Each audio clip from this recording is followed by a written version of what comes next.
laatan waxaan hadda ka soo baxnay wasaaradda arrimaha gudaha oo aan u gudbinay warqaddii ogeysiiska ahayd ee wargelinta ahayd ee aan ku codsanaynay aan ku ogeysiinaynay inaan mudaharaadkii salmiga ahaa ee nabadda ahaa aan ugu soo bixi doono sida ay la wada socono dastuurkeenna qodobkiisa 13aad farqadiisa labaad ayaa qeexaya in shacabka Soomaaliland iyo muwaadiniintu ay qabsan karaan mudaharaad salmiya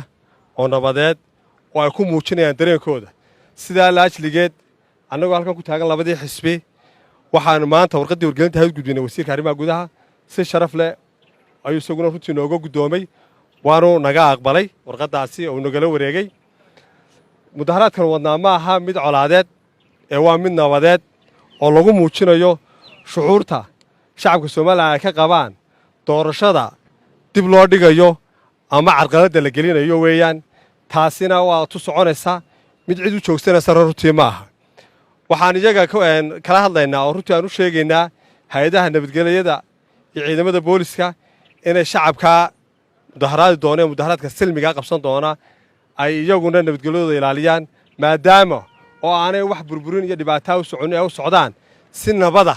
inay dareenkooda u cabiraan taana uu dastuurku farayo wasaaradda arrimaha gudaha iyo ciidamada amnigaba waajib weyn baa ka saaran inay shacabka nabadgelyadooda ilaaliyaan taasaan runtii maanta halkaan u joognaa waxaan ku soo dhaweyn doonaa xogayaasha kale meesha ila jooga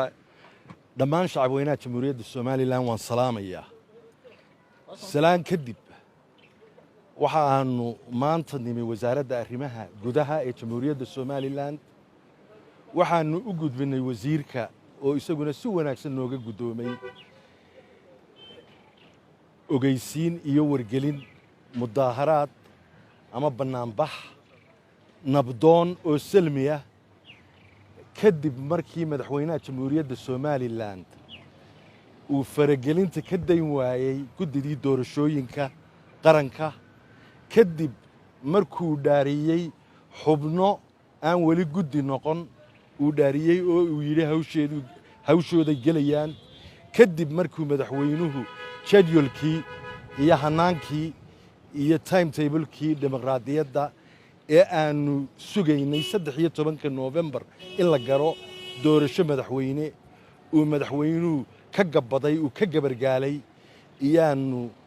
go'aansanay haddaanu labada xisbinahay inaanu ku baaqno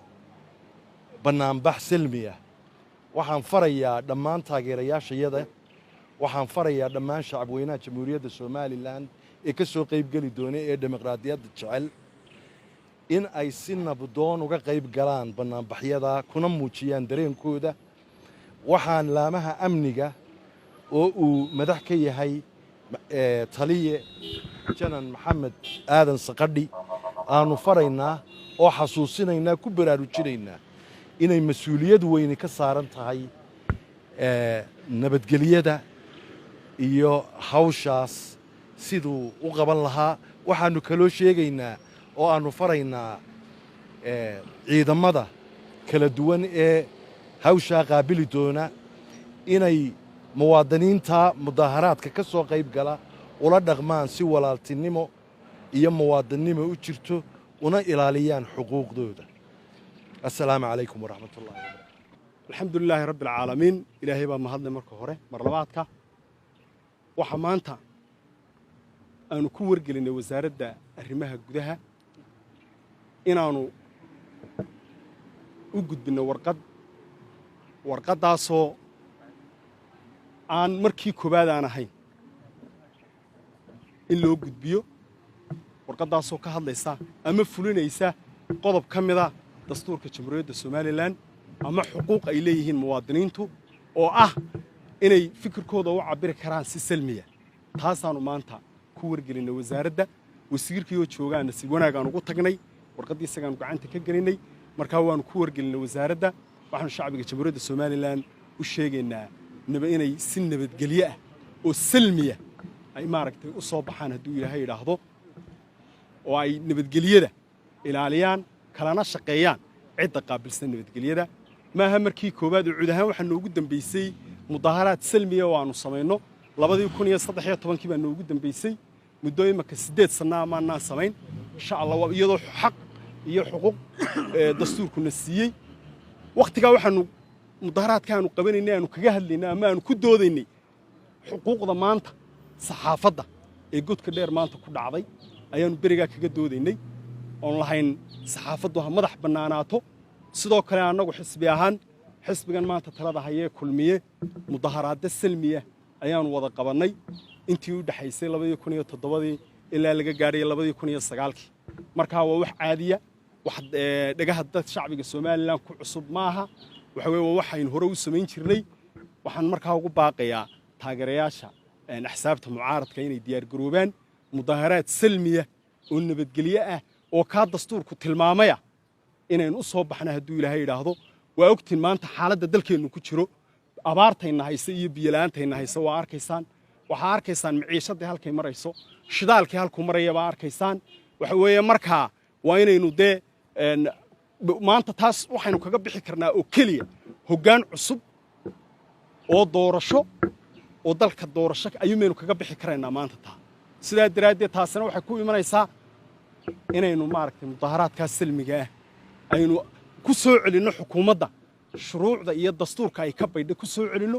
inay faraha ka qaado komishinka doorashooyinka qaranka ee ay faragelinta qaawan ku hayso waxaa arkaysaan meelihii madaxa bannaanaa oo dhan in maanta xukuumaddu faragelisay waxaa ka mid ah saxaafaddii oo ogtiin halkay maanta marayso oo qaarkood la xukumay waxaa ka warhaysaan komishinkii doorashooyinka qaranka waxaa ka warhaysaan golihii wakiilada markaa waxaan leenahay xuquuqdeenna waxaynu ku soo celin karnaa innagoo xukuumaddeenna ku soo celinno waddadii sharciga ahayd wasalaamu calaykum waraxmatullahi wabarakaatu aan u sheegaynaa horta mudaharaadku waa xaq dastuuriya waana jidka keliya ee dawladaha dimuqraadiga lagu saxo marka ay xukuumadda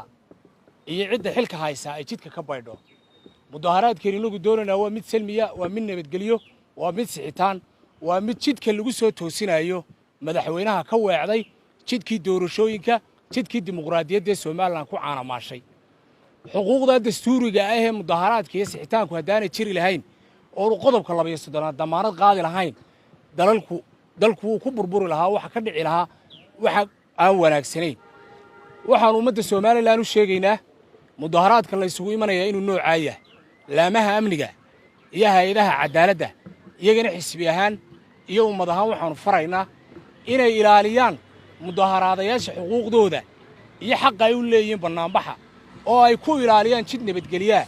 oo ay iyaga ka ilaaliyaan cadawga oo aan iyaga loo isticmaalin ciidanka qaranka iyo ciidanka bilayska iyo cid walo amniga gacan kulina mudaharaadada xisbiyada mucaaradka isugu soo baxayaan muddada socon doona waa inay u diyaar garoobaan sidii ay nabadgelyada mudaharaadayaasha u xusilaayeen waxaanu sidanaa anagu waa boodhad waxaanu sheegaynaana waa kelmad xaqa waxaanu ummadda ugu baaqaynaana waa in ummaddu ay ilaashato midnimadeeda wadajirkeeda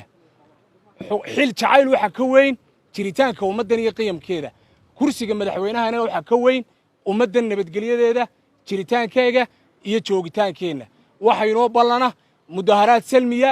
oo nabada oo inu ku saxno xukuumadda jidka doorashooyinka dimuqraadiyadda ka baydhay halkan waxa isku keenay aan iskugu imanay waxa weeyaan in wasaaradda arrimaha gudaha Jamhuuriyadda Soomaaliland aanu u gudbinay warqadii dalbashada mudaharaadka silmiga ah ee ay qabsanayeen shacabka Jamhuuriyadda Soomaaliland iyagoo ka dareen celinaya dhibaatada adag ee dalka haysata awgeed markii laga dhageysan waayay xisbiyada qaranka wixii iyagu ay soo gudbinayeen iyadoo dalku uu ku jiro xaalad adag oo istaag ah oo dalku uu galay inay istaagaan dhammaan mashaariicii horumarnada dalkan ka socday ay ka mid ahaayeen mashaariicdii biyaha ay ka mid ahaayeen mashaariicdii caafimaadka ay ka mid ahaayeen mashaariicdii waxbarashadu iyadoo dalku uu ku jiro abaaro miyi iyo magaalaba saameeyay oo xaalad adag dalku uu ku jiro iyadoo dalku uu ku jiro in maciishadu ay qaali tahay oo dadku ay waxay iibsadeen ay laayiin iyadoo ay iskugu beertay gubashadii suuqa waaheen iyo dhibaatadii cusbayd iyo dhaqaale burburkii soo gaaray qaranka Jamhuuriyadda Soomaaliland iyadoo suuqa wajaale maciishadii iyo sicir bararka daraadeed dhibaatada taala awgeed suuqyada ay u xidhan yihiin ayaa haddana waxa la dhageysan waayay dareenkii shacbiga Jamhuuriyadda Soomaaliland saa daraadeed waxa ay xisbiyada qaranka iyo axsaabta qaranka Jamhuuriyadda Soomaaliland ay isla garteen in ay sameeyaan mudaharaad silmiya kaasoo ah xuquuq dastuuri ah oo ay u leeyihiin axsaabta qaranka Jamhuuriyadda Soomaaliland inay dareenkooda ay ku muujiyaan waxaan doonayaa hal fariin inaan u diro ciidanka bilayska iyo